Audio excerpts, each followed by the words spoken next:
Nima Gulamalipur is an immigrant in Sweden. It might not be such a great time to be an immigrant in Sweden. Sweden's notorious open-door policy collapsed after the nation literally ran out of places to house migrants. And a massive crime wave hit asylum centers, with reports of boys raped and an asylum worker murdered. Sweden's immigration policy has been failing for so long that a few years ago this immigrant joined Sweden's anti-immigration party. It says a lot about how badly Sweden's immigration model has run off the rails when an immigrant joins a political party that wants to restrict immigration. Nima says his decision left some Swedes scratching their heads.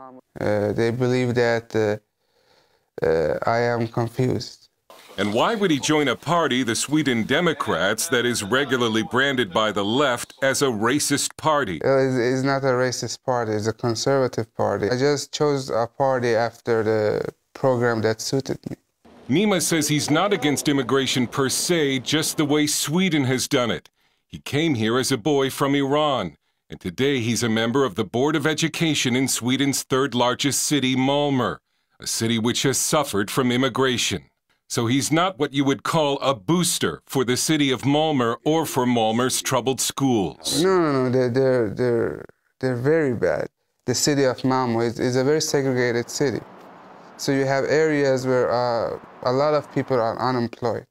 He says some schools in bad areas have run out of teachers who speak Swedish. We use Syrian teachers and teachers from Arab countries or Afghanistan, and they don't speak Swedish.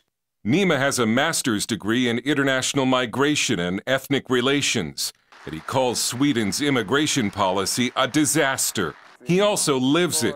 He told me he has to wear a hoodie through some Malmö neighborhoods so he doesn't get attacked by immigrant gangs. I have a hoodie. I usually take a hoodie so no one does anything. So, you see a group somewhere, and if you live in Malmö, you know that you should avoid them, or else you will get beat up. It was a trip to the United States that led to his joining a right-wing party. He saw immigration debated openly and honestly in the U.S., something he wasn't seeing in Sweden.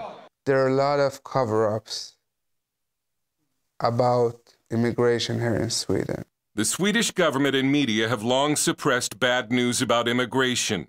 But it all blew up in a major scandal when the public learned that sexual assaults by migrant males against Swedish girls at a summer music festival last year had been covered up.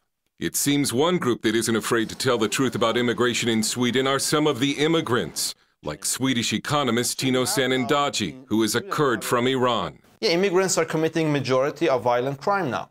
We have reached that point. This is not reported. A lot of people, in fact, the media will go and say this is a myth. And if you believe this, you're a racist.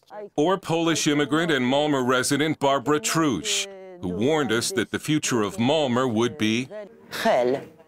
Hell? Yes. Sweden has thought of itself as a humanitarian superpower, but Nima Gulamalipur says Sweden will not escape the consequences of a reckless immigration policy.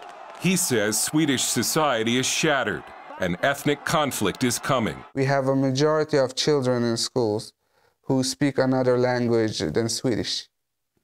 So in a generation, Malmö will become a city where ethnic Swedes are a minority. We have had riots in Malmö before, but I think we will have it in the future. For his part, Nima has gone back to university to become what Sweden needs more of these days, an elementary school teacher. Dale Hurd, CBN News, in Malmö, Sweden.